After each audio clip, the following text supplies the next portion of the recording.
Kaya tuwag sayang damdamin, pagkat ito'y payo lamang mula sa aking kaibigan na sa'yo'y nagmamahal.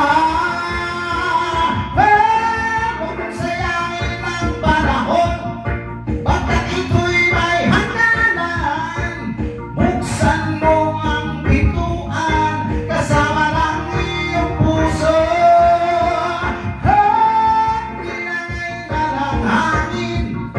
Ang masamang panaginip, kaya't bigyan mo ng puwang ang puso mong